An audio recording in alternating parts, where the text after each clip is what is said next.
rodiny sú plné ľudí, ktorí prehrali boj sami so sebou. Medzi nich patria aj ľudia, ktorí sa do hrobu dostali vďaka drogám. Fed mi dáva mi život. To je môj život, Fed. Rozumiete, to je môj život. Čo v tom vidíš vlastne? Veď ti to škodí. Mne to neškodí, mne to prospieva ako, tak vám poviem ako. Mne to prospieva ako, viete.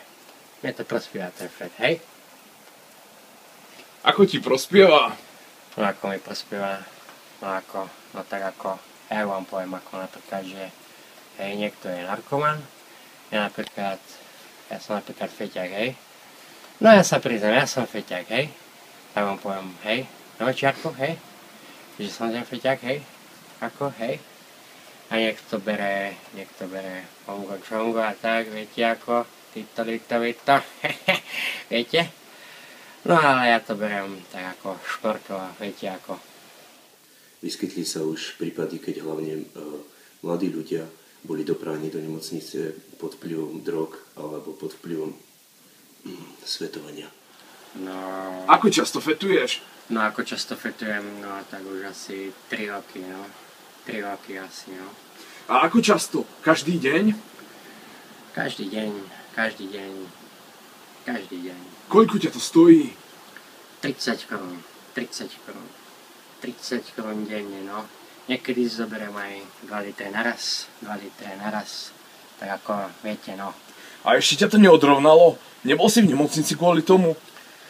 No v nemocnici som ešte nebol Teraz mám ísť ako na liečenie ako, ale rozmýšľal som o liečení, ale ešte o tom považujem ako, no, viete ako to, ale liečenie to je ako dobrá vec, ako, hej, no, ale pre mňa je to nič, ako, tak.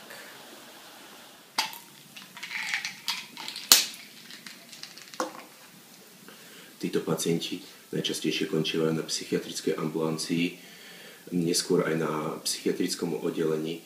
Konkrétne v našom prípade chodívajú do Levoče, ale niekedy dochádza k tak významnému poškodeniu organizmu, že je potrebné ich prijať na niektoré somatické oddelenie, to znamená buď na interné, neurologické, alebo často aj na oddelenie intenzívnej medicíny. Ako to berú tvoji rodičia a známi? Moji rodičia to berú tak ako, viete ako, že moji rodičia, mama mi hovorila akože, aby som s tým prestal, ako, aj kamaráti mi hovorili, aby som s tým prestaň s tým ako, radšej sa je na chlast, tak viete ako, na chlast.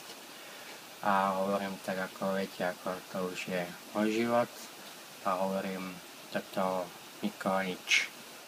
Najčastejšou príčinou užívania omamných látok je ľudská duša, s ktorou slabý človek nedokáže súperiť. Vlastne začal si fetovať kvôli tomu, že ťa niekto sklamal? Áno, sklamal som sa v láske. V láske som sa sklamal. Tak vám poviem, v láske som sa sklamal. Viete ako. Ale takto v živote chodí a predsa len každý takto neskončí. No áno, takto v živote chodí a máte pravdu, že takto v láske chodí, no ale niekto takto začne, niekto takto skončí, ako viete, ako to. No a ja som povedal, ako, že ja pôjdem na liečenie, ja s tým prestanem a možno potom budeme mať Aťka rada.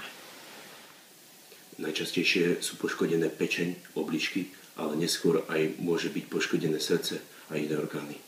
No tak prečo neprestaneš? Pred chvíľou si povedal, že prestať nechceš. Zrazu prestať chceš? Ešte túto fľašu som povedal. Príčiny závislosti sú rôzne. Rôzne sú aj drogy, ktoré závislí ľudia berú. Výsledok je však vždy ten istý.